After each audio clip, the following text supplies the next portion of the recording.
Maalesef tekrar Türkiye'mizin gündemine gelen bir konu. Aslında yani Türkiye'de millet olarak, toplum olarak çok da önemsenen bir konu olduğunu düşünmüyorum ben bunun. Eski Türkiye'de kalan bir takım uygulama olduğunu düşünüyorum ve çok az sayıda eski Türkiye özleminde olan insanların hülyaları olduğunu düşünüyorum. Bu millet artık bu tür konuları aşmıştır. Neyin ne olduğunu çok net, çok açık bir şekilde biliyor aslında. İslam'ın sembolü olduğunu, şiarı olduğunu, Müslümanın nişanesi, alameti olduğunu görüyoruz. Yani bir beldede ezan okunması, oranın Müslüman beldesi olduğunun en büyük göstergelerinden birisidir. Bir beldede mesela caminin olması, minarenin olması, ezanın okutulması, bunlar İslam'ın, Müslümanın alametlerindendir. Ezan, İslam'ın, Müslümanın en büyük şiarıdır. Şimdi Kur'an-ı Kerim'de bir ayet-i kerimede Allahu Teala diyor ki Allah'ın şiarını üstün görenmek kişinin takvasındandır diyor. Yani kişinin Müslümanlığındandır diyor. Yani Allah'ın şiar olarak, nişane olarak gördüğü, kabul ettiği bir şeye değer vermek o kişinin Müslümanlığından, İslam'ından kaynaklanan bir durum. Dolayısıyla Müslümanlar da Hz. Peygamber'in sallallahu aleyhi ve sellemin ilk döneminden itibaren ezanı bir sembol olarak, Müslümanlığın bir nişanesi olarak kabul etmiş ve bunu bu şekliyle günümüze kadar uygulamıştır. Şimdi ezanın hani Arapça olması, Arapçadan ziyade o kelimelerin, kavramların İslam'ın nişanesi olması bizim için önemlidir. Yani Allahu Ekber, Allahu Ekber diye başladığımızda bunun ne anlama geldiğini, bununla ne ifade edildiğini herkes, bütün Müslümanlar bilir. Bunun Türkçe'ye çevrilmesi anlamını elbette ki insanlar bilirler kendi dillerinde, ama bunu başka şekle çevirerek söylediğimizde o zaman İslam'ın sembolü olma vasfını yitirmiş olur ezan. Tabii dediğim gibi bu Hz. Peygamber'den günümüze kadar hep bu şekliyle uygulandı. Ancak Türkiye'de özellikle işte yeni kurulan Cumhuriyet'le birlikte hani genel mantalite şuydu. İşte insanlar Kur'an'ı okuyor, manasını bilmiyor. İşte ezanı okuyor, ne anlama geldiğini bilmiyor. Dolayısıyla bunun anlamını bilsin. Yani ilk ortaya çıkış şey bu.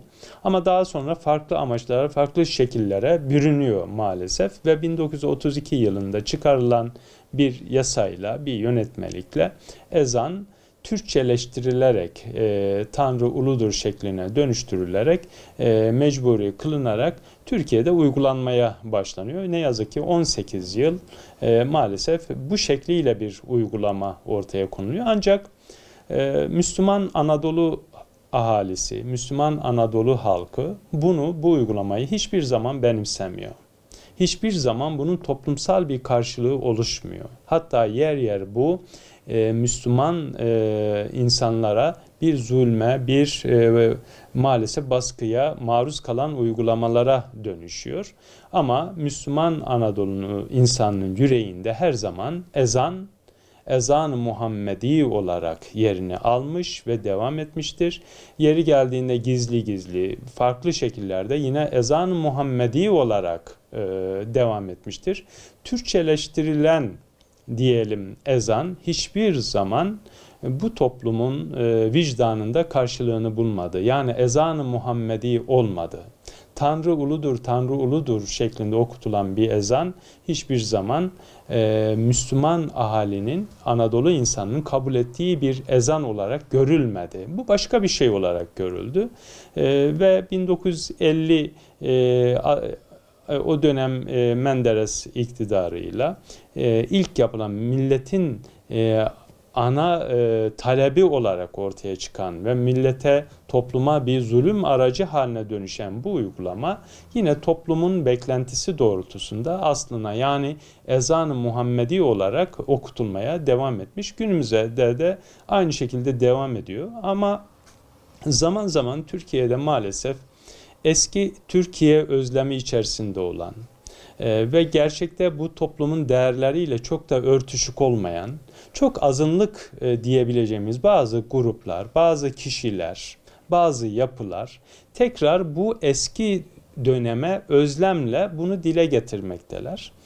Şunu rahatlıkla söyleyebiliriz. Bunlar aşılmıştır. Artık bizim Türkiye'de gündemimizi bu tür tartışmaların oluşturmaması gerekiyor. Çünkü bu toplum neyin ne olduğunu çok iyi biliyor. Bunun en iyi göstergesini 15 Temmuz kalkışmasında millet, toplum, Anadolu halkı, bu Müslüman ahali aslında neyin ne olduğunu çok net olarak gördü ve tepkisini ortaya koydu. Yani millete rağmen, milletin değerlerine rağmen bir şey yapılamayacağını en büyük göstergelerinden bir tanesi yakın tarihte yaşadığımız işte FETÖ kalkışması olarak ifade edilen bu kalkışmaya milletin gösterdiği tepkidir. Türkiye birçok badireleri atlatarak çok önemli noktalara geldi. Artık eski Türkiye özlemi içerisinde olanlar elbette ki çok dediğim gibi azınlık bir kesim olabilir ama buna kesinlikle bu milletin, bu toplumun izin vermeyeceğinin de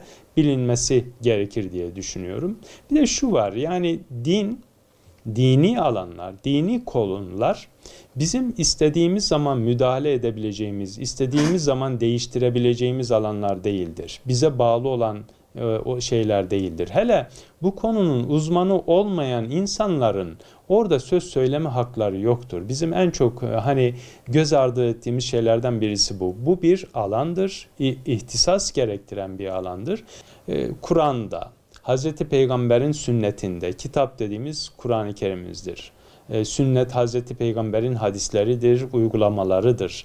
İcma dediğimiz bugüne kadar ümmetin salah kabul ettiğimiz ümmetin ana çizgisi, ana omurgasının ortaya koyduğu uygulamalardır ve aynı zamanda hak mezhep olarak ifade ettiğimiz, yani yine ümmetin tartışmasız kabul ettiği mezhep imamlarının görüşleri çerçevesinde biz bir şeye karar verebiliriz. Ve bunu da ancak yapacak olan bu alanın ihtisas sahipleri, uzmanlarıdır. Yoksa bu bir siyasetçinin veya sıradan bir yazarın, bu konuyla hiç alakası olmayan, hatta dinle, imanla, namazla, niyazla alakası olmayan bir insanın laf söyleyebileceği, hüküm verebileceği, yol göstermeye çalıştığı bir alan kesinlikle değildir. Bu konuda aslında bizim daha hassas olmamız gerekiyor. Ve bu konularda eğer bir söz söylenecekse ilk önce bu merkezlerin, başta Diyanet İşleri Başkanlığımız olmak üzere ve yine İlahiyat Fakültesindeki uzman hocalarımız olmak üzere,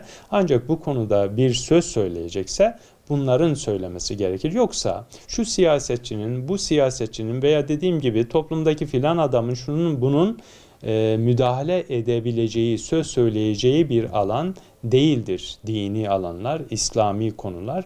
Dolayısıyla bu konularda da hassas olmamız gerekiyor.